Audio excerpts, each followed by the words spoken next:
Salve, galera da Integral TV, o Renato Cariani, estou novamente com o nosso doutor querido Felipe Donato, e hoje estou aqui segurando meu celular porque hoje é um vídeo super legal. Mitos ou verdades? Aquilo que a gente ouve falar na internet ou que você tem dúvida. Nós vamos perguntar para o Dr. Donato dúvidas relativas à área de nutrição. Boa. E aí, doutor, como é que você está? Tranquilo, graças a Deus, bem? Fala, pessoal. Indo direto ao ponto. Vamos lá. Comer carboidratos à noite engorda? Lembra aquela história do vídeo passado, da quantidade calórica, da distribuição? Então, quando você tem um número de carboidrato no dia e você não está passando da quantidade necessária para o teu corpo, comer ele à noite não vai fazer diferença se está dentro do total que você precisa. Se aqueles carboidratos foram calculados, quer seja por um profissional da nutrição, ou quer seja tendo levado em base aquilo que você nos trouxe de conhecimento, eu bati os macros no dia, não tem essa de ter sido à noite ou de manhã, na hora do almoço, aquela coisa de 6 horas da tarde tem que cortar o carbo. Não é necessário. Existe estudo que demonstre que quando você corta o carbo às 6 horas da tarde, você consegue melhor definição muscular? Nunca vi. Beleza, obrigado, doutor. Vou começar a jantar às 11 horas de noite de novo. De manhã não consigo ter fome. Se eu demorar para comer logo ao acordar, perderei massa muscular? Não. O processo de massa magra é muito complexo para perder de um dia para o outro. Mas como a gente conversou do carboidrato à noite, é importante o cara que faz uma refeição boa à noite para treinar de manhã, ele já aproveita o glicogênio que ele formou à noite para o período que ele vai treinar logo cedo. Então, ele já ajusta a coisa ali para ter uma energia disponível pronta naquele momento. Então eu já vou emendar uma pergunta já. Doutor, eu, por exemplo, acordo 6 horas da manhã. Certo. Em 20 minutos eu já começo meu treino, porque eu tenho pouco tempo. Claro.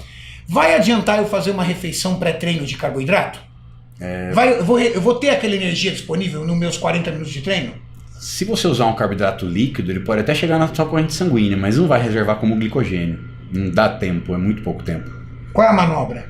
A manobra é você fazer a refeição de carbo à noite, controlado, a quantidade que você precisa, acordou cedo, já se prepara, se você precisa tomar uma oximase ou palatinose, mas pelo menos você já garantiu a maior parte do carboidrato à noite. Legal. Então a estratégia é fazer uma refeição de carboidrato antes de dormir, isso. Acorda, glicogênio já foi formadinho, já bonitinho, tá pronto. Pau no gato. Acabou. Se eu fizer jejum, eu vou catabolizar? Aquela coisa do jejum intermitente, o cara que às vezes gosta de fazer 16 horas de jejum, essas coisas. Eu vou catabolizar se eu ficar o dia inteiro sem comer nada?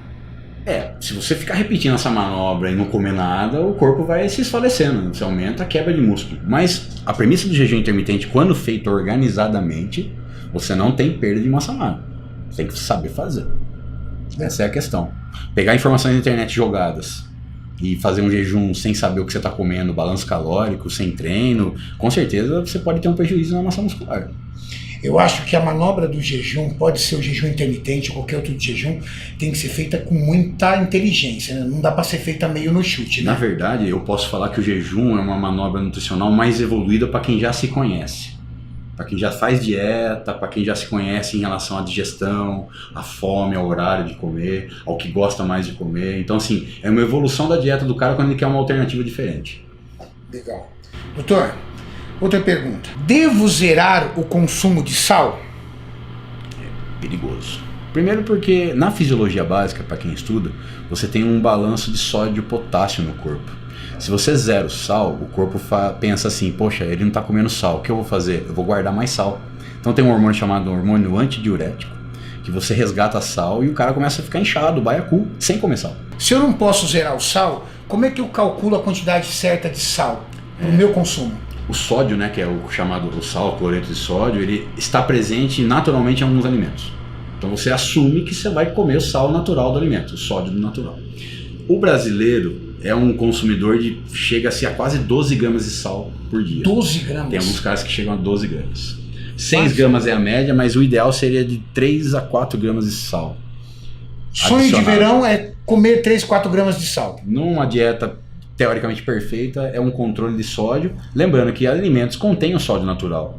E outra, Renato, a galera não bebe água, né, cara? Não bebe, né? Não bebe. São 40 a 50 ml por quilograma de água por dia. 40 a 50 ml por quilo. Um indivíduo de 100 quilos precisaria tomar 5 litros d'água. E a maioria dos brasileiros não gosta de tomar muito água, né? Aqui no consultório é clássico essa questão da pessoa se sentir inchada, querer tomar diurético, mas na verdade não bebe água. Essa é a questão. Então quando você não bebe água, você guarda sódio. Acabou. O que a água faz no corpo, doutor? A água, ela controla a osmolaridade do sangue, ela tem um efeito na hidrólise da gordura quando você está perdendo peso, ela faz com que você sintetize proteína no músculo, porque o músculo é 75% água. Porra, é extremamente importante. Os caras fazem uma dieta totalmente boa, mas erra num erro clássico e primário, água. Olha isso. Se eu tiver numa dieta hipercalórica, eu bato o sódio só nos alimentos? Provavelmente, dependendo do que você come, você consegue bater o sódio só dos alimentos. Não precisa nem colocar sal, então. Nem. Não, assim, a adição do sal, até no Brasil tem alguns restaurantes que, por lei, não pode ter o saleiro em cima da mesa. Uma pergunta clássica que eu recebo nos meus directs. Não consigo abrir mão do feijão. Nunca vou ter um abdômen definido? Coitado do feijão, né? Falar mal dele assim, né? Mas a questão maior, as pessoas entendem que o feijão ele pode ter uma flatulência porque ele tem uma fibra ali difícil de ser digerida. Então ele pode dar uma distensão abdominal. Mas dentro de um cálculo organizado, você não tem prejuízo em comer feijão. Porque na verdade ele é uma leguminosa que tem uma carga glicêmica baixa. Ela tem proteína, carboidrato e fibra junto. Então ela não vai absorver rápido. Podemos dizer que a carga glicêmica do feijão é menor do que a do arroz? Com certeza. A melhor mistura seria arroz e feijão, porque um segura o outro, na verdade. Ah, legal. Olha aí, gente. Vocês estão ouvindo, né? Se vocês ficarem embuchudos, você vem aqui e reclama do Dr. Donato. Quantidade, nem vê.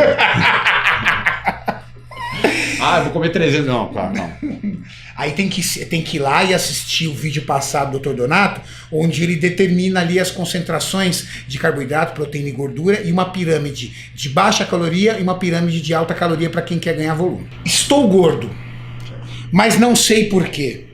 Eu como tão pouco, para falar a verdade, eu só almoço e janto, não como mais nada. O que está acontecendo? Bom, aquela velha história do quanto de calorias no final da história do dia você está comendo. Aparentemente, se a pessoa come 2 vezes no dia, ela está tendo, vamos dizer, um almoço e um jantar. Só que ela tem um hiato ali de 7 horas entre uma e outra, que o metabolismo dá aquela baixada forte. E ela pega aquele exemplo do tronco, né? Ela chega à noite e joga aquelas 2.000 calorias de uma vez só. E aí o corpo não tem como metabolizar tudo aquilo, existe uma insulina alta e aí pronto, você tem uma transformação daquilo provavelmente na gordura corporal. E às vezes regada de muito sódio, né? Aí o cara que come pouco também bebe pouca água geralmente, né? Porque é um cara muito ocupado. Erro clássico, Renato, o cara misturar carbo simples com gordura. É a pior mistura. Ah, é? É a pior mistura. Bolachinha, snackzinho, você pega na mão, você sente a gordura na mão. Sim. Aí você pega o pacote da bolacha, vai ter 20 gramas de carboidrato em 3 bolachinhas safadas. O cara acha ruim de eu prescrever 100 gramas de batata para ele comer, que bate os mesmos 20 gramas de carboidrato. Mas ele come 3 bolachinhas dando risada. Dando risada. Aí ele fala, nossa, vou comer batata pra engordar. Eu só comi 3 bolachinhas na hora do almoço, não sei porque eu engordo. É aquela brincadeira da montanha russa de insulina. Ela vai pra cima, ela vai pra baixo, ela vai pra cima, ela vai pra baixo, e a hora que ela tá em cima é lipogênese, guarda a gordura. De forma fisiológica, fácil de entender, quando eu peço exame de sangue nas pessoas, elas ficam 10, 12 horas em jejum. Aí eu vejo insulina basal, sem comer nada.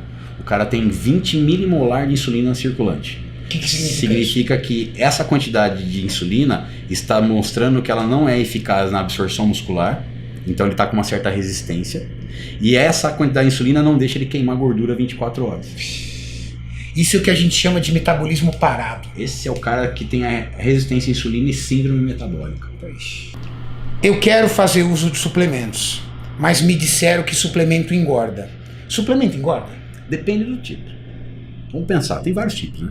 Se eu pegar proteína, whey protein, blends de proteína, BCAAs, glutamina. Vamos pegar a classe proteína geral, é muito difícil você ganhar peso comendo proteína. Porque proteína é um nutriente que tem uma via mais voltada para o músculo, ele pode até virar um pouco de glicose, mas assim, carboidrato é o vilão da história quando você tem malto, destrose, hipercalórico cheio de açúcar, que algumas marcas têm por aí. Então, assim, depende do tipo de suplemento. Ou seja, escolha o suplemento de acordo com a tua necessidade. Entra no site, analisa, observa. O site da Integral Médica, dentro do nosso canal, existem vídeos explicando o potencial de cada um. E o mais importante, estude e entenda. Não crie mitos, não é verdade, doutor? Porque assim, o que acontece, esse medo de usar proteína, whey no caso, o que tem na literatura hoje, o ISSN, posicionamento 2017, você quer ganhar massa magra ou perder gordura, você tem que estabilizar sua proteína no dia. 1,8, 2 gramas por quilograma de peso. E dentro desse total, suplemento. Tudo bem, está calculado dentro. Agora, o que faz diferença para você perder peso é o balanço das calorias de carboidrato e lipídio. Proteína não pode diminuir. Proteína sempre tem que ser boa numa dieta. Sempre tem que ser boa. Quer seja para emagrecimento, quer seja para ganho de massa muscular. Exatamente. A proteína tem que rolar. Ela sempre é mantida.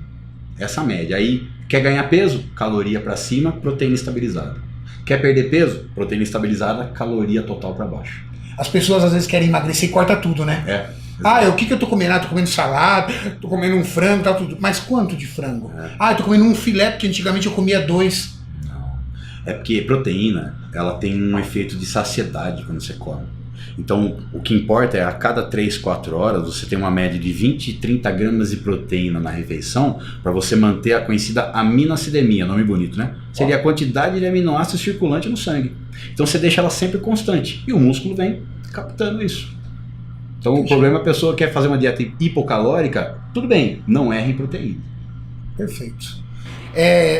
Faz um favor para mim, deixem no comentário dos vídeos dúvidas que vocês possuem. Nós vamos captar as melhores dúvidas e faremos no próximo vídeo essas enquetes como nós estamos fazendo. Assim, objetivo. Pergunto, doutor, você viu, o doutor é pai bola, entendeu? Mais direto do que o murro do Mike Tyson. E aí ele vai trazer esse conhecimento pra gente, tá bom? Obrigado, galera. Doutor, como sempre. Obrigado, fera. Paulo. Obrigado. Mestre.